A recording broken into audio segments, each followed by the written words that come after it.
Sa martial law ang panunupil ngayon ng Administrasyong Marcos sa malayang pamamahayag at pananalita.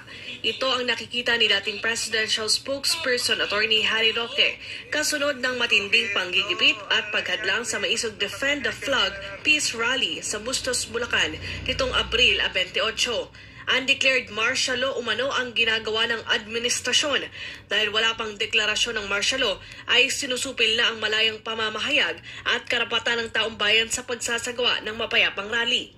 Sabi ni Roque, takot sa katotohanan at sa lumalakas na sigaw ng taong bayan ang administrasyon, kaya hinahadlangan ito ang karapatan ng taong bayan. Correct, takot. Sa pamahalaan ni PBBM, talagang hinarakan na po ang kalayaan ng malayang pananalita at malayang pagtipon-tipon para ipahiwatig ang saloobin ng mga mamamayan.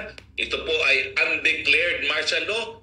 Dismayado si Roque dahil imbis na linisin ni Pangulong Bongbong Marcos ang pangalan nila, ay inuulit nito ang kasaysayan kung saan tila bumabalik tayo sa martial law. Malinaw na po na ang junior ay sumusunod sa yapak ng ama na siya po ay nagiging diktador at sumusupil sa karapatang pantao ng ating mga mamamayan. At malinaw na po na kinakailangan manindigan ng taong bayan laban sa pagsupil ng kanilang karapatan dahil kung hindi, mababaliwala po yung mga karapatan na yan. Matatandaan na September 21, 1972 nang ideklara ni dating Pangulong Ferdinand Marcos ang martial law. Sa panahong ito, sinupil ang malayang pamamahayag kung saan maraming mamamahayag ang naaresto, dinakip at pinarusahan dahil sa kanilang mga pananaw at pagsasalita laban sa pamahalaan. Samantala, nagbabala naman si Roque na pwedeng mapalayas din sa palasyo si PBBM gaya ng nangyari sa kanyang ama kung patuloy nitong uulitin ang ginawa ng diktadurang Marcos. Inuulit niya yung diktadura ng kanyang ama, ang hindi niya nalalaman o pwede rin maulit na siya'y mapalayas dyan sa palasyo dahil nihangganan ang pasensya ng taong bayan, lalong-lalo na pagdating sa kanilang mga karapatan.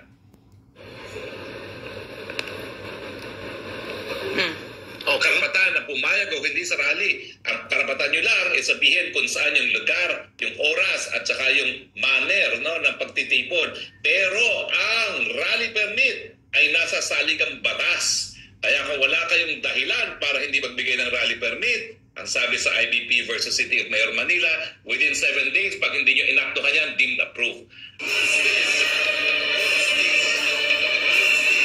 Karapatan ng mga mamamayan ang magtipon upang may pahayag ang kanilang pananaw at saloobin. Yan ang iginiit ni former Presidential Spokesperson Attorney Harry Roque sa special coverage ng Pilipinas Nating Mahal na programa nila Dr. Lorraine Padoy at Jeffrey K. Eric Celis. Ipinunto ni Attorney Harry Roque ang nakasaad sa saligang batas na right to peaceful assembly o karapatan ng mga Pilipino na magtipon ng mapayapa ng walang takot sa pang-aapi o represyon mula sa pamahalaan. Alam niyo po, itong right to peaceful assembly, ito po ay isang karapatan na nanggagaling po yan sa Bill of Rights. Hindi po yan nanggagaling sa gobyerno, hindi po yan nanggagaling sa LGU.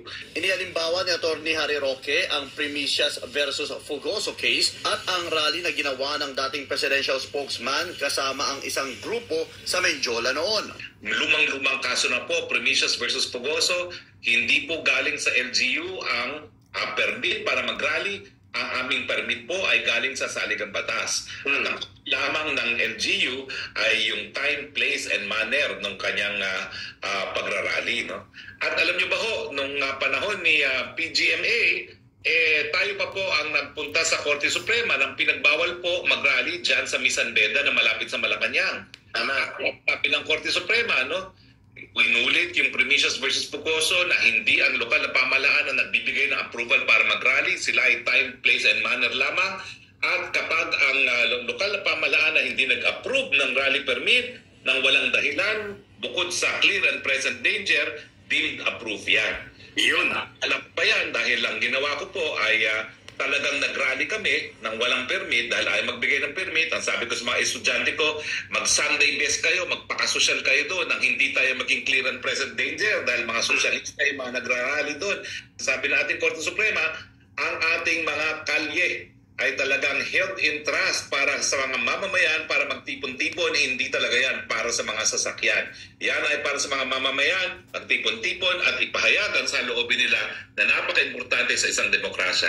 Ayon pa kay Atty. Roque, hindi naman kailangan ng permit mula sa LGU kapag magtitipon-tipon sa isang private property. Matatandaan na idadaos sana ang Maisog Peace Rally sa Bulacan sa isang pribadong lugar noong nakaraang linggo. Ngunit dahil sa panggigipit na nararanasan ng mga organizers at paghaharang sa kanila sa araw mismo na dapat gaganapin ng rally, napagdesisyonan na ikansela na lamang ito. Yung rally nasa pribadong property, hindi kailangan ng rally permit yan. In fact, kung ginawa natin ito sa Freedom Park, hindi rin kinakailangan ng rally permit. Ngayon, talaga nagdeklara sila na may mga lugar na hindi na kinakailangan ng rally permit dahil talagang wala rin makapangyarihan na pumayag ang lokal na pamalahan para mag-rally. Karapatan ng taong bayan niya na hindi na kinakailangan ng pagpayag ng LGU. Samantala nang tanungin si Atty. Harry Roque sa kanyang reaksyon sa pahayag ni Bustos Bulacan Mayor Francis Albert Iskul Juan, mukhang baboy ka pala, Mayor. Ito ang kanyang sagot. Sip-sip. Kasi nagsabi ngayong hapon si Mayor Juan na nasa otoridad daw niya na pigilan ang kaguluhan kaya hindi siya nagbigay ng permit. Ang kanyang konsepto ng rally ay kaguluhan kaagad. Atty. Harry Roque. Unang-una, ang sabi po ng Korte Suprema doon sa kaso na hinain natin, no, na IBP versus City Mayor of Manila, ang tanging dahilan para hindi maaproba ng rally permit ay kung mayroong clear and present danger. Bakit? Mambobomba ba ako? Mambobomba ba si Lorraine? Mambobomba ba si Eric? May dala ba tayong mga sandata? Hindi po natin ginagawa yan. Ang gumagawa dyan, yung kaalyado nilang terorista, ang CPP-NPA. Wala pong CPP-NPA na terorista sa ating hanay. Ang ating mga armas ay ating mga bibig, ang ating mga damdamin, no? At syempre, yung presensya ng mga napakadaming mga mamamayan na nagpapahiwatig na pikam-pika na sila dito sa pulboronic administrasyon ni PBBM. Ayun. Mga kababayan, napakinggan po natin ang magkasunod na mga pahayag ni Atty.